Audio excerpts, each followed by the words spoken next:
Uh, well, it was just totally different. I mean, obviously, last summer coming off of the lockout, so coming in around December time, we had to get things going right away.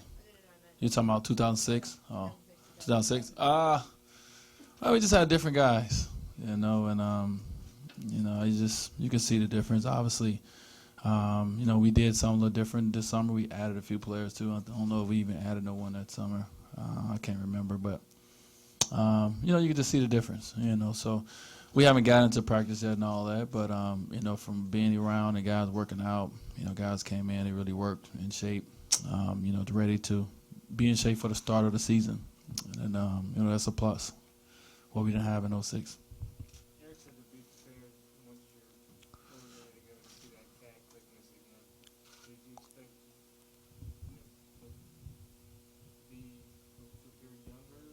To appear younger? well, you know, I expect to, continue to play the way I've played. Every season is a different year for me. I think I would get stronger and stronger as the year go on.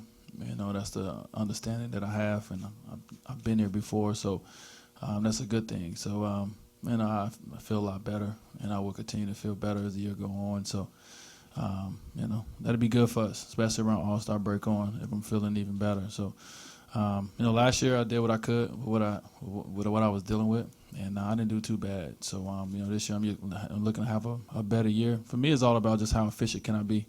My opportunities are a lot different now than they've been. So, I just want to be an efficient player when I'm on a basketball court, and that's what I pride myself in. So you were told that basically this isn't something that's going to linger. Instead, you're going to get better and stronger as the year goes on? And that's my goal, to get better and stronger.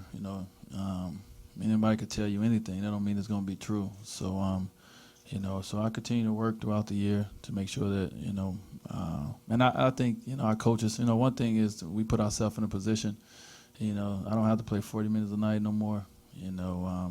Signing a guy like Ray at the same position, really helps that, and other guys can play multiple positions. So, like I said, minutes I play, I'll be very efficient in it, and as the season goes on, I'll still try to continue to be stronger. When you're coming off surgery, you can't just work out in the summertime and think that's it. So throughout the year, you still have to work, you still have to, work just as hard or even harder.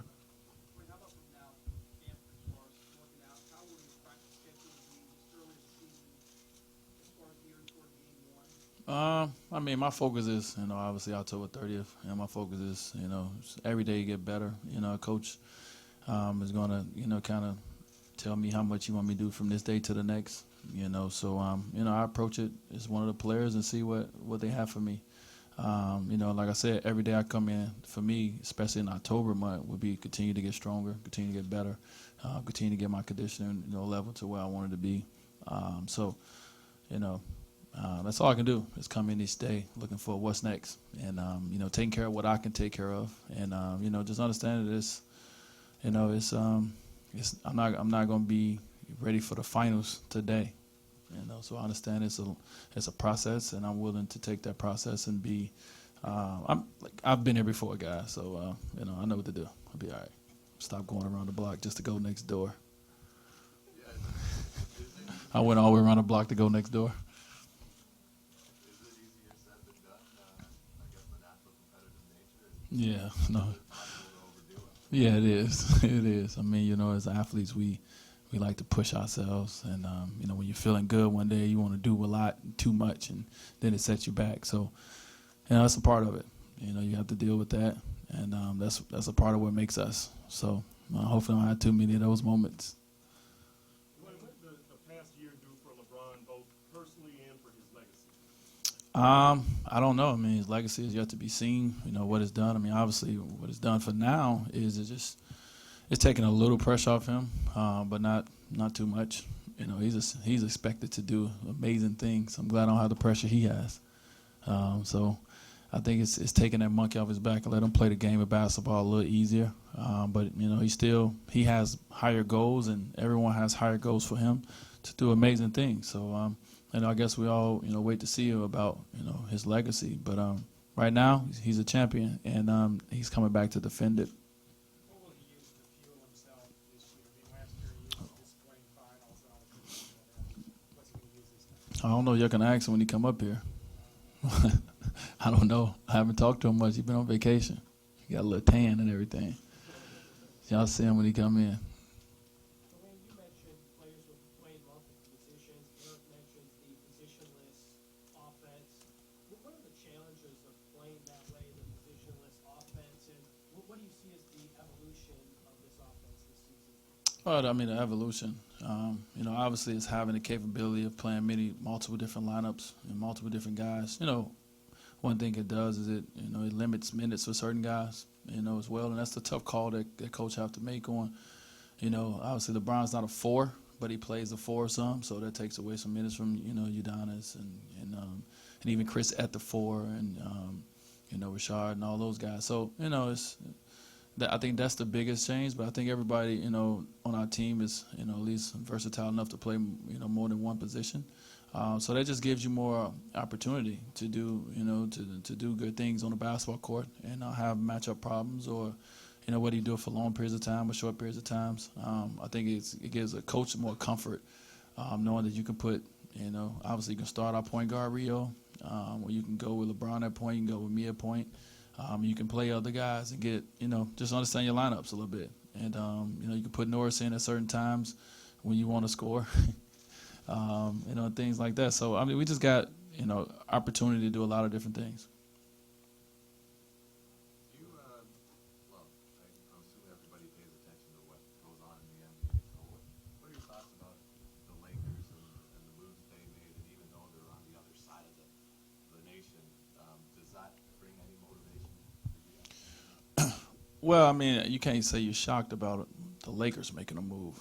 I think they've proven they make big moves often. So, no one was shocked about it. But, obviously with Steve Nash is probably the biggest shocker. Steve Nash signing with the Lakers. But, they put themselves in a position, just like we did, 2010 to compete for a championship. But, they have to go out there and do it. So it makes the league more competitive. It makes it for the fans more exciting, to watch certain matchups, to watch their favorite team. So I think it's, certain teams that feel they have a chance to win a championship, it's going to make it competitive. It's going to make it exciting. They make you work harder. So for us, we're going to focus on the Miami Heat. And when we play the Lakers, we'll focus on the Lakers. Outside of that, it's not going. We ain't like the Clippers. We ain't got to look. They ain't in our division. We don't have to look over our shoulder. So that'd be Chris and them. We'll have to look at them. But we'll play them twice, and then hopefully we'll see them later.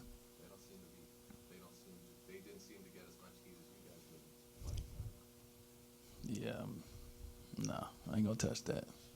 When you guys are going to play, I know Eric doesn't like the word undersized, but when Chris is at center, maybe Shane power forward, Yeah. it's going to be a lot more of rebounding by committee, playing big by committee. Yeah. Does that take a toll on the team, or did you learn how to do that so much last season that it's almost natural for you to hit the boards for guys to contribute those maybe Yeah. 5 or 6 rebounds? Yeah, it's almost natural. I mean, to be honest with you, it's just not a lot of big guys, in the NBA.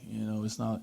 I think ideally, if we can go get, someone with the capabilities of a Dwight Howard, we would love to, but that's just not, in the cards for us. So, we have to be good with what we have and who we are, and so we have guys who can rebound the ball. We have guys who rebounding is all about effort as well. And it's understanding, that to win games, you have to rebound the ball. So I think we'd be fine. We haven't been the biggest team since, besides when Shaq was here, but many other years we haven't been the biggest team. Sorry, Shaq and Zoe, I don't want to excuse Zoe at all. We wasn't the biggest team last year, but we did a good job of, guys taking care of their position, making sure they rebound the ball. And we know as players that if we rebound the ball, then we don't have to worry about looking over the coach. We can just go and play our offense that we want to play. And then Eric says, calls LeBron 1 through 5. You're at least 1 through 3, depending how much you muscle up, maybe 4. No, please no. It's hard to play multiple positions in this sport with this team to learn those assignments. It seems like everyone on this team probably has at least 2 or 3 assignments with this new positionless style. Yeah. Is that hard? Do you have to hit the books, hit the tapes a a little more, or again, is it just natural because of where last year led you? No, well, I mean, you have to learn. You know, you have to watch a lot of film. We watch a lot of film with our coaches on multiple positions because, you know, certain positions do different things, especially on the defensive end when it comes to defensive schemes and even being in different positions on the offense, especially when you go into the four. You know, kind of the 2 and the 3 are similar in a sense, but the 1 and the 4 is a little different. So you have to learn it because you have to be prepared and ready, you know, for those moments. You don't know what coach is going to do, what lineup he see, what teams are going to play, what lineup they're going to go with. But I think we have the guys who are versatile enough to do it. Well, we've seen you add stuff to your game throughout the years. Is there anything that you want to add this year or feel that you need to add, or at this stage you feel that you're complete enough? And that's either end of the court. No, I'm not complete enough. You know, you always can get better. Like I said, for me, the biggest thing for me is, you know, make sure that, you know, in the areas that I have my opportunities, that I'm efficient in it. So, you know, I want to get all my percentages up, you know, from the foul line, from, you know, beyond the arc, inside the arc. Just want to raise my percentages up some just to be even more of an efficient player. So, you know, you just continue to try to work on those throughout the season, and hopefully I can get there. I mean, I've shot 50% the last few years pretty much, and I like to shoot higher. You know, I like to get up there a little higher if I can, 52, 54, something like that would be nice. So it's just about, you know, challenging yourself, you know, against yourself and seeing what you can do. Dwayne, do you think this will be perceived differently, like haters going away? No. I don't know. You know, we have the ones who support the Heat, and we have the ones that doesn't. But that's every team. Every team has that. Every individual person has that. So, you know, we don't focus on that. 2010 was a special year from that standpoint. But I think people understand that, you know, we're just out there playing the game that we love, and you know, we're happy with, you know, where we at, you know, who we have. You know, as long as we play the game the right way, you can't do nothing but respect it. But you don't have to like us. And you know, so that's, like I said, every team have that, and it is what it is.